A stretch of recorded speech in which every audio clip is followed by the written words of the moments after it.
geerida naxdinta leh ee ku timid canuggeeda. Arrintan ku eedeynayo oo ay dadku ay leeyihiin Asad gabadha ma uusan booqan, waxaan rabaa inaad maaragtay hal mar nooga waranto. horta waa sax gabadha ma booqanin mana u tagin fahant صح gabadha inta youtuber oo Malaysia joogto qofka yani oo aad isku dhaweyn aniga ah ma fahant صح inkastoo maalmo u dambeysay ay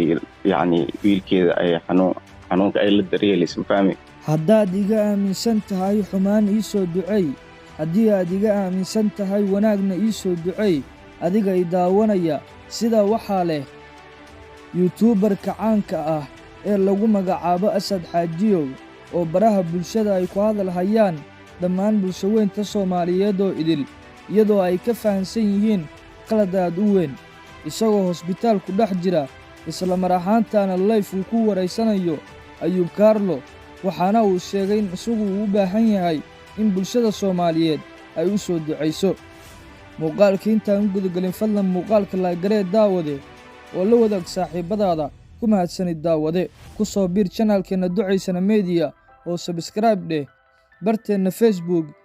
ee Ducaysana Mediana follow dheh oo ku soo biir daawade ku mahadsanid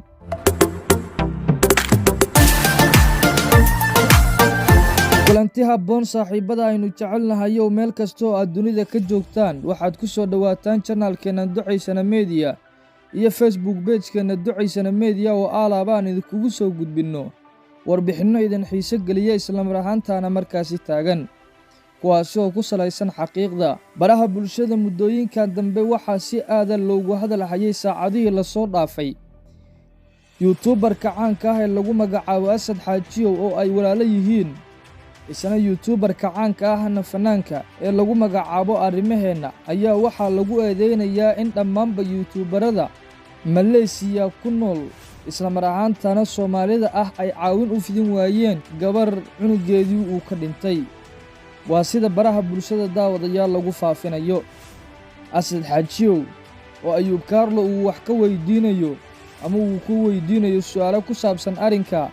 ayaa waxa uu sheegay Asad Xaajiyow in haatan Ayuub Kaarlo uu kala dhaxlayo hosbitaal dhexdiisa uuna xanuunsanayo Asad Xaajiyow Malaysia la dhaho youtuber طبعا reer Xaajiyow waa maskaxdaada ku soo dhacayo adiga Arrimaheena u fahmaysaa inkastoo youtuber badan ay jiraan marka gabadhan walaasheen ah horta marka koowaad waa u tacsiyeynaya ilaahay samir iyo iimaan ha ka siiyo geerida naxdinta leh ee ku timid canuggeeda. Arrintan ku eedeynayo oo ay dadku ay leeyihiin Asad gabadha ma uusan booqan, waxaan rabaa inaad maaragtay hal mar nooga waranto. horta waa sax gabadha ma booqanin mana u tagin fahant صح gabadha inta youtuber oo Malaysia joogto qofka yani oo aad isku dhaweyn aniga ah ma fahant صح inkastoo maalmo u dambeysay ay yani wiilkeeda ay xanuunka ay la daryeelayso ma fahmi صح marka ma tagin horta tagis hadii la dhaho laakiin marka uu horeysay waa la hadlay mar badan waan wada hadal jirnay fahanti صح wiilkeeda waa isku fiicanahay adii xiriir oo si fiican aan u dhaxeeyo oo walaaltinimo aad u weyn صح marka wixii ka dambeeyay wiilkay la tacaalaysay fahmay صح marka waa iska warheynay yani tagis aan u tageen ma jirin laakiin macnaha waa la xiriiri jirtay waa la xiriiri jirtay adii hal mar aan la hadlay runta rabaa jecel hal mar aan la hadlay صح halkaas marna marka uu horeysay ma ahan markasto anuga xaaladiisa waa kala hadli jiray hadii aan ku arko inuu xanuunsado oo kale yarka maalmo dambeysay aad u xanuunsad ma ahan mar wuxuu isbitaalka la geeyay mar la soo bixiyo mar la geeyay mar la soo bixiyo ayuu ahaa صح صح على كل حال زمزم ما شاء الله قبر في عن واي والالتمada wax ka taqaano kulay halkan uma joog inaan wax sheego oo qoftaas waa caawiye aad dhaho oo saasa wax u qabtay aad dhaho leeyuma baranin ma fahanti marka uu dambeysayna ay wiilka geeriyoonay Allah u naxariistane anoo isbitaalka ku jiro sariirtaan ku jiifa u taasiyay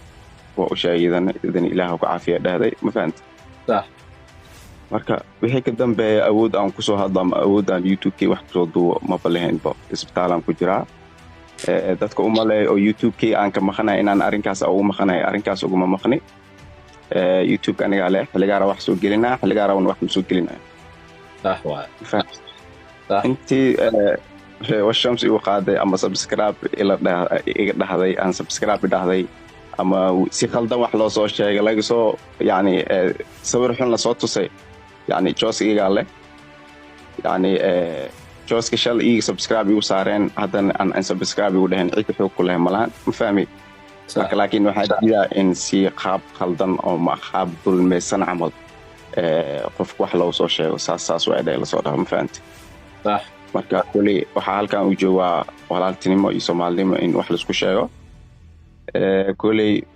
qofku wanaagiisna yani inuu meelaha iska sheego waxaas ay u dhaho maahan. qofka background-giisa la fiiriyaa, marka waxaasoo dhan ma fiirina idinka qof hal meel soo istaagay ayaa soo wada raacdeen ma fahmi. marka waxa waaye cid wax isku qabtan ma lahan. gabadhaas gabar walaasheen waaye oo halkaan aan isla joogno. kulli waxa waaye waxaa aawadiin isku dirnimada aawadiin gabadh intii loo duceyn lahaa ama qalbiga loo dejin lahaa in hor laga sii waalo maahan fahmaysin. marka kulli waxa waaye ma rabin inaan meel aan kasoo muuqdo oo arrinkaas xitaa aan ka hadlo ma rabin. adaa ila taliyey wax ii sheegay ma fahmay. Soomaali lagu diray adigan inaad soo hadashid oo adigana hadashid oo wixii jira aad sheegtid kadibna iyaga go'aankooda ay gaaraan waa ma fahmay. صح واي ma baran inaan haddii la gardaran yahay haddii la khaldanahay inaan soo hadlo ma fahantay. marka intii la igu diray ama intii soo caasay ama intii si khaldan wax ii dhahday wax uma haysto. qofkii wax i gaarsiiyaa cafiyay dad yani wax la soo diray ama sawir khaldan laga soo bixiyay yani wax ma bahabo ma fahmay. waa sax. marka waxa waaye kulay wixii aan talentii awoodda u leeyahay yani banaankay taalaaba qof aan markaas